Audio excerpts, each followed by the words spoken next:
아멘. 세상에는 위대한 만남들이 있습니다. 하나님과 우리 아담의 만남 같은 경우도 역사적인, 가히 기록적인 만남이죠.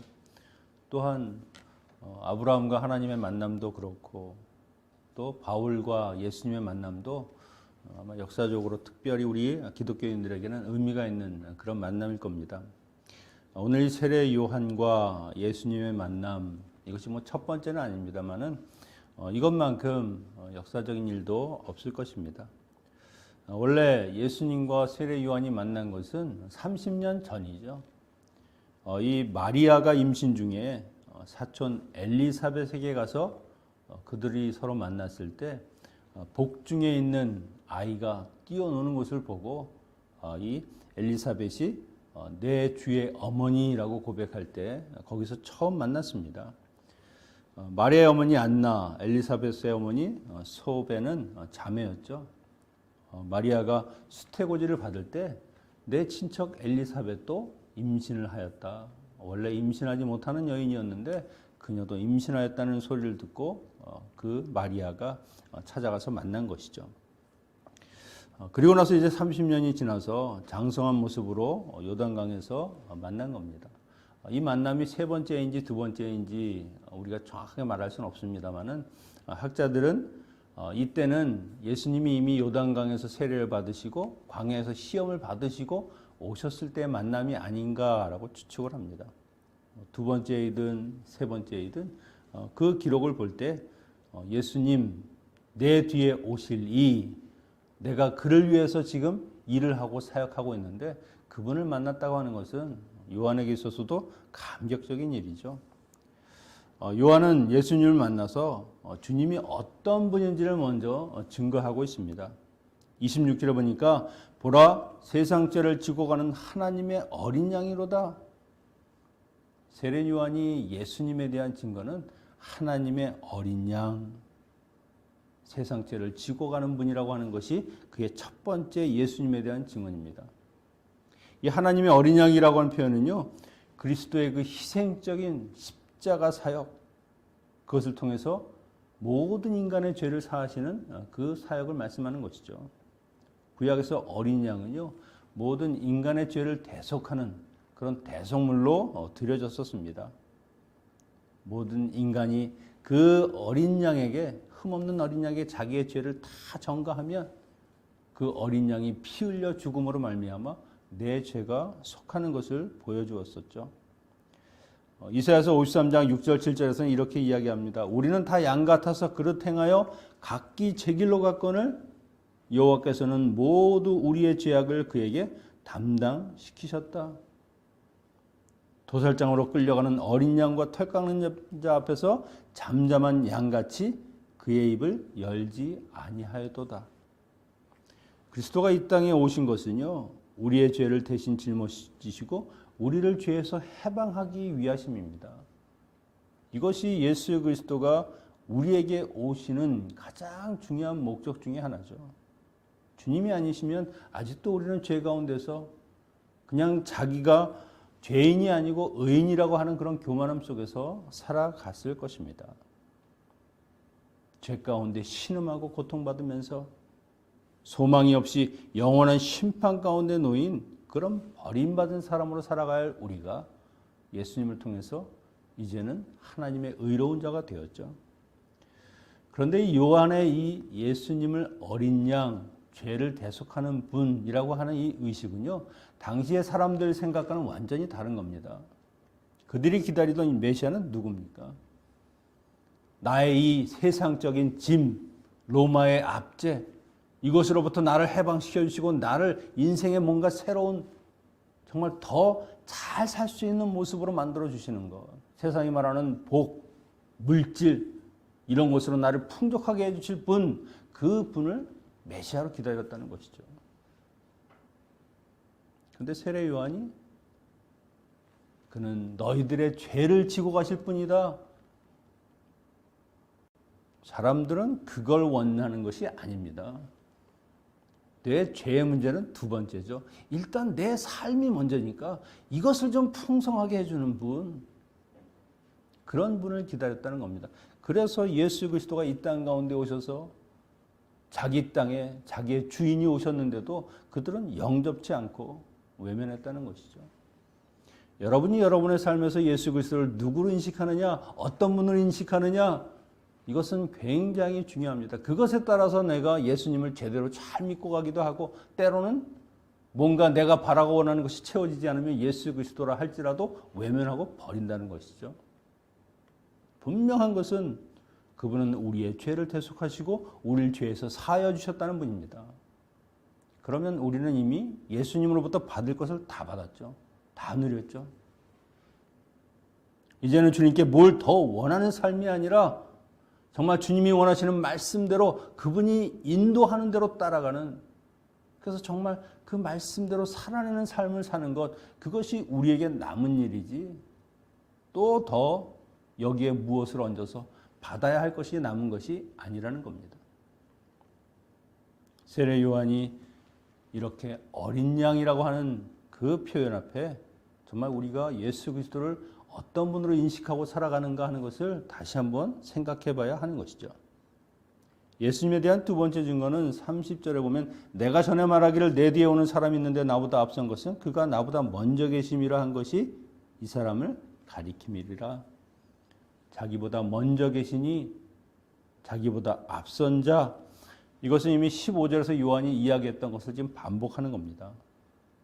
이 말은 태초에 계셨던 그 하나님, 말씀이 육신이 되어 오신 예수 그리스도, 그분은 인간이 아니시라는 겁니다. 참 신이시고 참 빛이고 참 생명이시기 때문에 내가 그분을 경배해야 되고, 그 신적 권위를 가진 그분 앞에 나는 그냥 그분의 길을 예비하고 그냥 신발끈을 물고 풀고 매는 것도 부족할 정도의 인간이라고 하는 것을 고백하는 것이죠.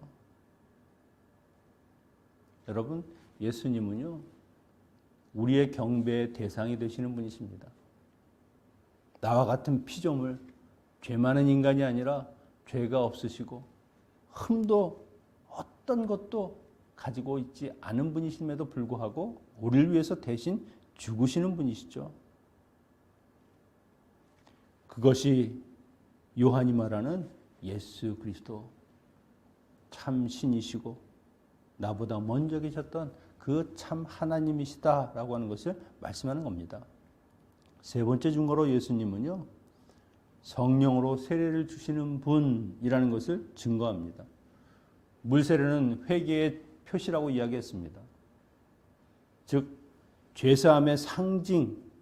그러나 이 성령 세례는 성도가 성령 안에서 그 죄가 완전히 사하여지는 물 세례로 이미 보여주고 예표했던 그 세례가 바로 이 성령 세례라고 하는 것이죠.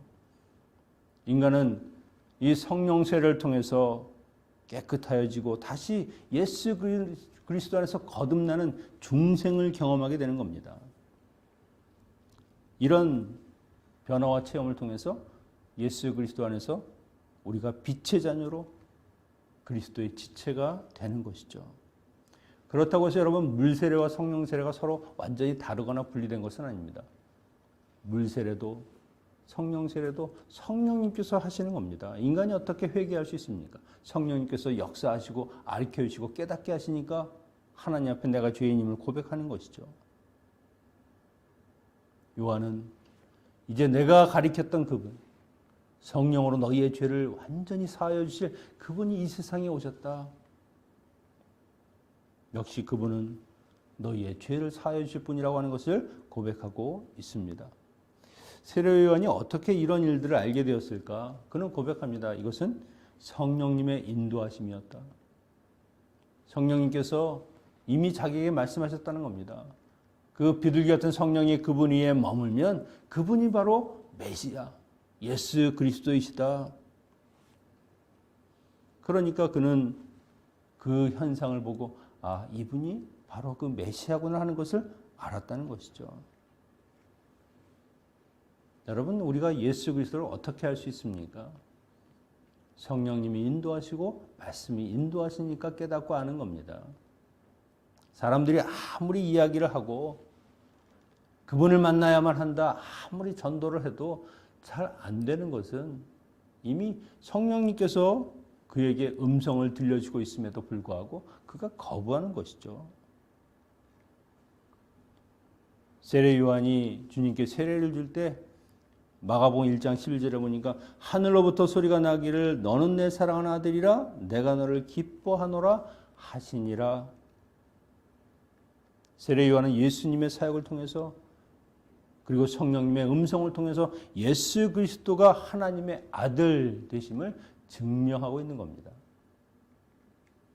하나님이 주님의 길을 준비하도록 보낸 마지막 선지자 그 요한의 증거를 통해서 예수님은 세상 죄를 지고 가는 어린 양으로 이 땅에 오시고 이미 태초부터 계신 하나님과 함께 하신 그 하나님이시고 그리고 우리에게 성령 세례를 통해서 완전히 죄를 사하여 주시는 하나님의 아들이심을 보여주고 있는 것이죠. 여러분은 무엇으로 예수님이 나의 메시아, 나의 구세주라고 하는 것을 깨닫습니까? 남들이 그렇다니까 그런가 보다. 목사님이 설교할 때 늘 이야기하니까 예수님이 나의 메시아 정도 되는가 보다.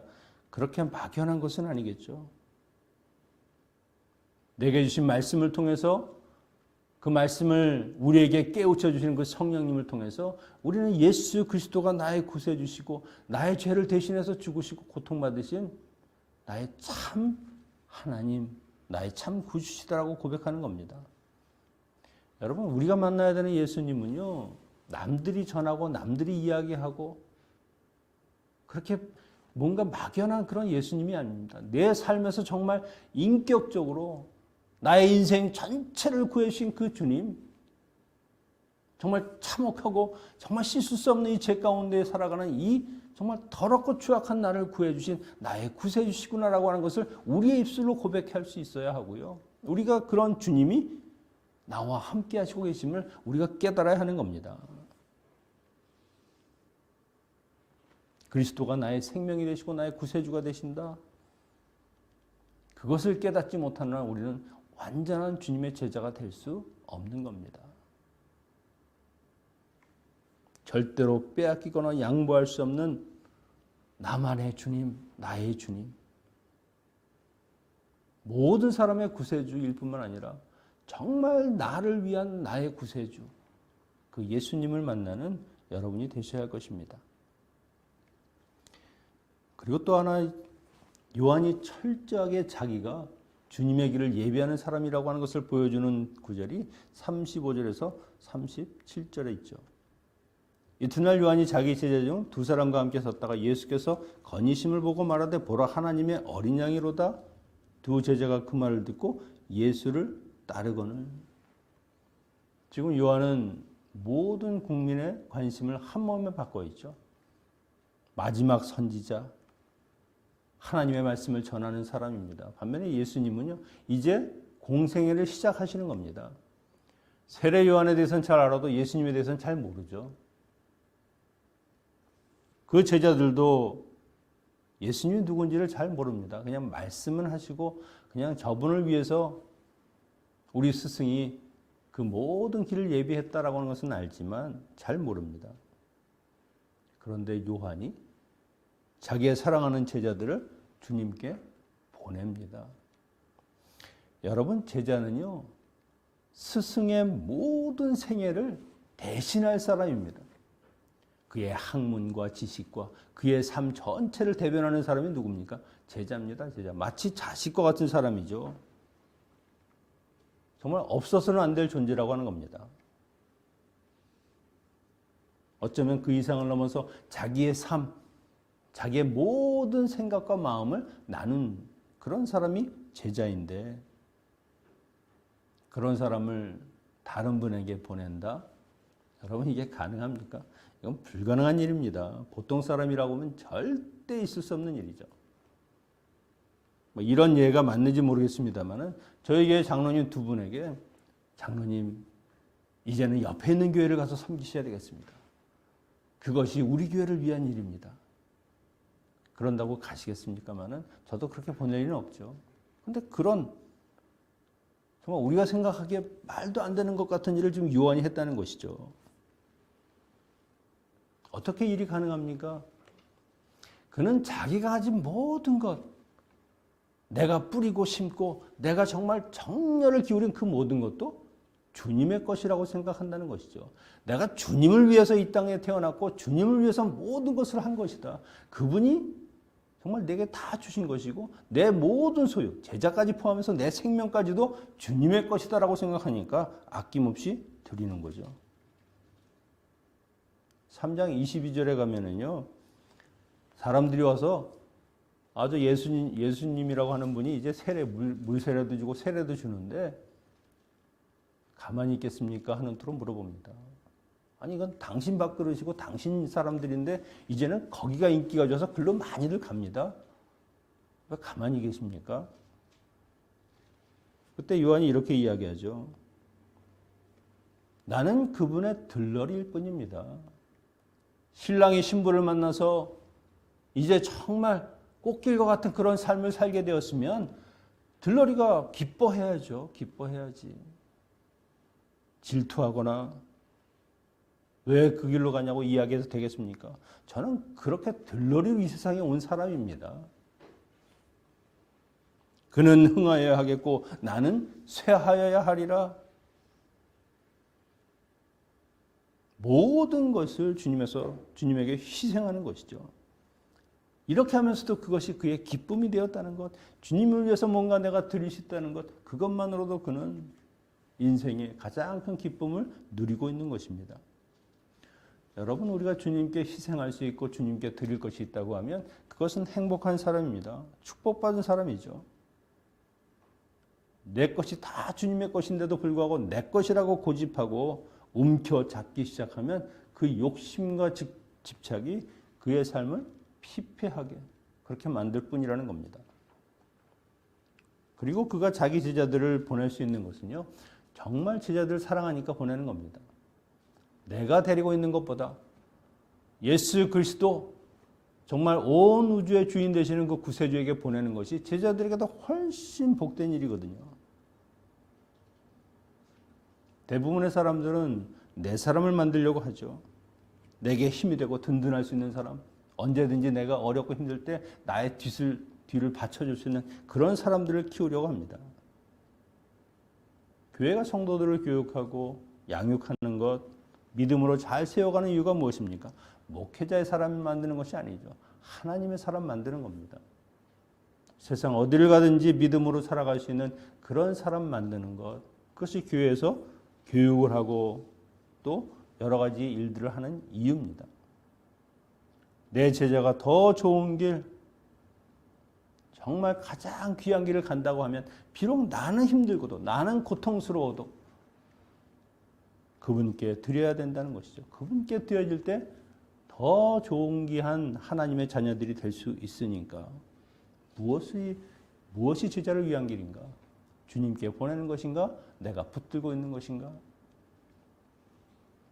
사람은 선택할 때 한 가지를 생각합니다. 어느 게 내게 더 유리한가? 내게 더 도움이 되겠는가?